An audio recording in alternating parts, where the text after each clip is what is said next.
hold on. පොඩකින්. අපේ ජනාධිපතිතුමා කියන වාක්‍ය ටික අහලා බලන්න. මරු මාරයි නියමයි එල කිරි එල පවුසි ආතල් පට්ට පට්ටාතල්.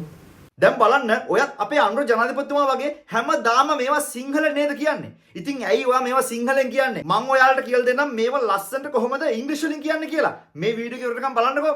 අපි මෙන්න මේ වාක්‍ය එදිනදා ජීවිතේ නිතරම කියනව නේද? යම්කිසි දෙයක් සුපිරි නියමයි කියලා කියන්නේ පට්ට එල සිරා එල කිරි තද සුපිරි මේ අදහස් ඔයාට ඉංග්‍රීසි වලින් කියන්න පුළුවන් ලස්සන phrases 7ක් කියලා දෙනවා. පළවෙනි එක තමයි that's sick. දැන් මෙතන sick කියවහම අසනීපයි කියලා නෙමෙයි කියන්නේ. that's sick කියලා කියන්නේ නියමයි සුපිරි කියන්නයි. that's sick. දෙවෙනි එක that's lit කියන්නත් පුළුවන් නියමයි සුපිරි එල පට්ට කියලා කියන්න. that's lit.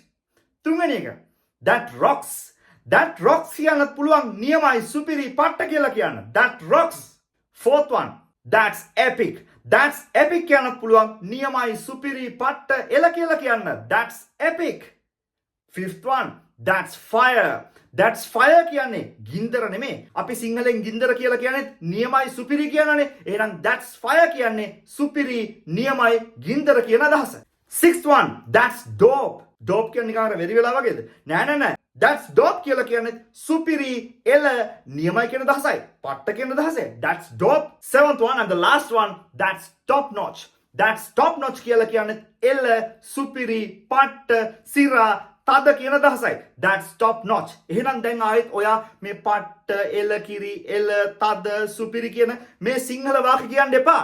සුද්දෙක් වගේ ලස්සනට මෙන්න මේ phrases ටික දාලා ඔයා ඒ අදහස දෙන්න. ඉතින් මේ වගේ එදිනදා කතාවට අවශ්‍ය වෙන ප්‍රායෝගික ඉංග්‍රීසි ඉගෙන ගන්නවා නම් එංගලන්තේ ඉඳලා මෙහෙමන අපේ 1000 pattern English course එකට ඔයා සම්බන්ධ වෙන්න ඕනේ. ඔයාට හිතේ තියෙන ඕන අදහසක් grammar ගැන චුට්ටක්වත් හිතන්න නැතුව බොහොම ප්‍රායෝගිකව ලස්සනට ඉංග්‍රීසි වලින් කතා කරන විදිය අපි කියලා දෙනවා මේ ඉරිදා රෑ 9ට. එහෙනම් මේ ඉරිදා රෑ 9ට අපේ නොමිලේ පන්තියට සම්බන්ධ වෙන්න මේ වීඩියෝ එක පල්ලෙහා තියෙන WhatsApp button එක click කරන්න. එතකොට ඔයාලට පුළුවන් පළවෙනි පන්තිය නොමිලේ ලබා ගන්න. එහෙනම් guys අපි පන්තියට හම්බෙමු. I'm Mara from England. See you in the class. Cheers.